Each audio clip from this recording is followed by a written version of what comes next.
One പ്ലസിന്റെ one plus ace 5 എന്ന പുതിയൊരു smart phone launch ചെയ്യാൻ പോകുന്നുണ്ട്. ഈ ഒരു ഫോണിന്റെ ഫീച്ചേഴ്സിനെ പറ്റിയിട്ടുള്ള പല കാര്യങ്ങളും പറയാൻ കഴിഞ്ഞിട്ടുണ്ട്. അതുപോലെ തന്നെ ലോഞ്ച് ഡേറ്റ് ഇപ്പോൾ ഒഫീഷ്യലായിട്ട് കൺഫേം ആയിട്ടുണ്ട്. എന്തായാലും ഈ ഒരു വീഡിയോയിൽ നമ്മൾ നോക്കാൻ പോകുന്നത് വൺ പ്ലസ് ഏസ് 5 എന്നുള്ള സ്മാർട്ട് ഫോണിനെ പറ്റിയിട്ടാണ്. നമ്മൾ ആദ്യം ഫീച്ചേഴ്സും കാര്യങ്ങളൊക്കെ നോക്കുകയാണെന്നുണ്ടെങ്കിൽ ഡിസ്പ്ലേയുടെ കാര്യത്തിൽ വൺ പ്ലസ് ഏസ് 5 6.78 ഇഞ്ചിന്റെ 1.5K റെസൊല്യൂഷനിൽ വരുന്ന ഡിസ്പ്ലേ വരുന്നതായിരിക്കും. അപ്പം ഇതിൽ ഫുൾ HD റെസൊല്യൂഷനേക്കാളും ബെറ്റർ ആയിട്ടുള്ള റെസൊല്യൂഷൻ വരുന്നതായിരിക്കും. BOEയുടെ X2 OLED ഡിസ്പ്ലേ ആയിരിക്കും ഇതിൽ വരിക. പിന്നെ LTPO എന്നുള്ള ഫീച്ചർ ഇതിൽ സപ്പോർട്ട് ചെയ്യുന്നതായിരിക്കും. അതായത് റിഫ്രഷ് റേറ്റ് 1 ഹെർട്സിന്റെയും 120 ഹെർട്സിന്റെയും ഇടയിലായിട്ട് അഡ്ജസ്റ്റ് ചെയ്യാൻ കഴിയുന്നതായിരിക്കും. ഇതിൽ മാക്സിമം 120 ഹെർട്സിന്റെ റിഫ്രഷ് റേറ്റ് ആയിരിക്കും സപ്പോർട്ട് ചെയ്യുക. പിന്നെ പഞ്ചോൾ ഡിസൈൻ വരുന്നതായിരിക്കും. പഞ്ചോൾ വരിക ടോപ്പ് സെന്റർ ഭാഗത്തായിട്ടായിരിക്കും. അപ്പം അത്യാവശ്യം നല്ല ഡിസ്പ്ലേ ഫീച്ചേഴ്സും കാര്യങ്ങളൊക്കെ ഈ ഫോണിൽ വന്നേക്കാം. പിന്നെ വൺ പ്ലസിന്റെ ഫോണുകളിൽ കാണുന്ന അലേർട്ട് സ്ലൈഡർ എന്നുള്ള ഫീച്ചർ ഇതിൽ വരുന്നതായിരിക്കും. In display finger print sensor ഇതിൽ വരും. ഇനി പ്രോസസ്സറിന്റെ കാര്യത്തിലോട്ട് വരികയാണെന്നുണ്ടെങ്കിൽ സ്നാപ്ഡ്രാഗൺ 8 Gen 3 എന്ന പ്രോസസ്സറുമായിട്ടായിരിക്കും ഈ ഒരു സ്മാർട്ട് ഫോൺ വരിക. ഇത് സ്നാപ്ഡ്രാഗന്റെ കഴിഞ്ഞ കൊല്ലമുള്ള ഫ്ലാഗ്ഷിപ്പ് പ്രോസസ്സറാണ്. മികച്ച പെർഫോമൻസ് ഇതിൽ കിട്ടേണ്ടതാണ്. പിന്നെ കമ്പനി പറഞ്ഞിരിക്കുന്ന ഒരു കാര്യം എന്താ വെച്ചാൽ സ്നാപ്ഡ്രാഗൺ 8 Gen 3 എന്ന പ്രോസസ്സറാണ് വരുന്നത് എന്നുണ്ടെങ്കിലും 8 Gen 3.5 എന്നുള്ള ലെവലിൽ വരുന്ന ഒരു പെർഫോമൻസ് ഇതിൽ ലഭിക്കുമെന്നാണ്. അതായത് സാധാരണ സ്നാപ്ഡ്രാഗൺ 8 Gen 3 എന്ന പ്രോസസ്സറുമായിട്ട് വരുന്ന ഫോണുകളിൽ കാണുന്നതിനേക്കാളും ബെറ്റർ ആയിട്ടുള്ള ഒരു പെർഫോമൻസ് ഇതിൽ ലഭിച്ചേക്കാം എന്നാണ്. പിന്നെ 5G സപ്പോർട്ടും കാര്യങ്ങളൊക്കെ വരുന്നതായിരിക്കും.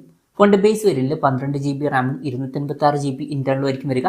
12GB റാമും 512GB ഇന്റേണലുമായിട്ട് വരുന്ന വെർഷനും 16GB റാമും 256GB ഇന്റേണലുമായിട്ട് വരുന്ന വെർഷനും 16GB റാമും 512GB ഇന്റേണലുമായിട്ട് വരുന്ന വെർഷനും 16GB റാമും 1TB ഇന്റേണലുമായിട്ട് വരുന്ന വെർഷനും വരുന്നതായിരിക്കും. പിന്നെ LPDDR5Xന്റെ റാമും UFS 4.0 സ്റ്റോറേജ് ടൈപ്പും കാര്യങ്ങളൊക്കെ ഇതിൽ വന്നേക്കാം. IR ബ്ലാസ്റ്റർ എന്നുള്ള ഫീച്ചർ ഈ ഫോണിൽ വരുന്നതായിരിക്കും. ഈ ഫോൺ റിമോട്ടൊക്കെ ആയിട്ട് യൂസ് ചെയ്യാൻ കഴിയുന്നതായിരിക്കും. സ്റ്റീരിയോ സ്പീക്കേഴ്സ് ഈ ഫോണിൽ വരും. പിന്നെ ആൻഡ്രോയിഡ് 15 ബേസ് ആയിട്ടുള്ള സോഫ്റ്റ്വെയർ ആയിരിക്കും ഇതിൽ വരിക. ക്യാമറയുടെ കാര്യം പറയുകയാണെന്നുണ്ടെങ്കിൽ ഫോണിന്റെ പിന്നിൽ ട്രിപ്പിൾ ക്യാമറ സെറ്റപ്പ് വരുന്നതായിരിക്കും. 50 മെഗാ പിക്സലിലെ മെയിൻ ക്യാമറ സെൻസർ ആയിരിക്കും ഇതിൽ വരിക. വോയിസിന്റെ സപ്പോർട്ട് വരും. സെൻസർ സൈസ് വരിക 1/1.56 ഇഞ്ച് ആയിരിക്കും. പിന്നെ 8 mega pixel ultra wide angle ലെൻസും 2 മെഗാ പിക്സലിലെ ഒരു മാക്രോ ലെൻസും വന്നേക്കാം. ഫ്രണ്ടിൽ 16 മെഗാ പിക്സൽ സെൽഫി ക്യാമറ വരാനാണ് സാധ്യത. അപ്പം തിരക്കില്ലാത്തൊരു ക്യാമറ സ്പെസിഫിക്കേഷൻ വന്നേക്കാം എന്നേ ഉള്ളൂ. വളരെ മികച്ചത് എന്ന് പറയാൻ പറ്റിയിട്ടുള്ള ഒരു ക്യാമറ സ്പെസിഫിക്കേഷൻ ഇതിൽ വന്നോളണം എന്നില്ല. ഇത് മിക്കവാറും ക്യാമറ ഫോക്കസ്ഡ് ആയിട്ടുള്ള ഒരു ഡിവൈസ് ആയിരിക്കില്ല. പിന്നെ ബാറ്ററിയുടെ കാര്യത്തിൽ 6415 mAh ബാറ്ററി ഇതിൽ വരുമെന്നാണ് റിപ്പോർട്ടിൽ പറയുന്നത്. വളരെ മികച്ച ബാറ്ററി കപ്പാസിറ്റി വരും. 80 വാട്ടിന്റെ ഫാസ്റ്റ് ചാർജിംഗ് സപ്പോർട്ടും ഇതിൽ വന്നേക്കാം. പിന്നെ ടൈപ്പ് സി ചാർജിംഗ് പോർട്ടും ഇതിൽ വരുന്നതായിരിക്കും. അപ്പം നല്ലൊരു ബാറ്ററി കപ്പാസിറ്റിയും കാര്യങ്ങളൊക്കെ ഇതിൽ വരുന്നതായിരിക്കും.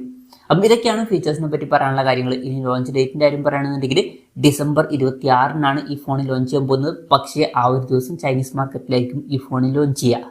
ഇനി ഇന്ത്യയിൽ ലോഞ്ച് ചെയ്യുന്ന വെച്ചാൽ ഇന്ത്യയിലും ലോഞ്ച് ചെയ്യുന്നതായിരിക്കും. പക്ഷേ ഈ ഒരു പേരിലായിരിക്കില്ല ലോഞ്ച് ചെയ്യുക. OnePlus 13R എന്ന പേരിൽ ഈ ഫോൺ ഇന്ത്യൻ മാർക്കറ്റിൽ ലോഞ്ച് ചെയ്യുന്നതായിരിക്കും. ഇന്ത്യൻ മാർക്കറ്റിൽ January 7 ഈ സ്മാർട്ട് ഫോണിൽ ലോഞ്ച് ചെയ്യാൻ പോകുന്നത് OnePlus 13R എന്ന പേരിൽ. പിന്നെ വിലയുടെ കാര്യം പറയുകയാണെന്നുണ്ടെങ്കിൽ ഇന്ത്യൻ മാർക്കറ്റിൽ ഈ ഫോൺ ലോഞ്ച് ചെയ്യുമ്പോൾ നമുക്ക് ഒരു 40,000 മാക്സിമം ഒരു 45,000 രൂപ പ്രൈസ് റേഞ്ചിലായിട്ട് ഈ ഫോൺ എക്സ്പെക്ട് ചെയ്യാവുന്നതാണ്. കൺഫർമേഷൻസ് ഒന്നുമില്ല, ജസ്റ്റ് നമ്മുടെ എക്സ്പെക്ടേഷൻ പറഞ്ഞു എന്നേ ഉള്ളൂ. പക്ഷേ ചൈനീസ് മാർക്കറ്റിൽ കുറച്ചും കൂടി നല്ലൊരു പ്രൈസിൽ ഈ ഫോൺ ലോഞ്ച് ചെയ്തേക്കാം. മിക്കവാറും 30,000 രൂപയ്ക്ക് താഴെയായിട്ട് തന്നെ ഈ ഫോൺ ലോഞ്ച് ചെയ്തേക്കാം.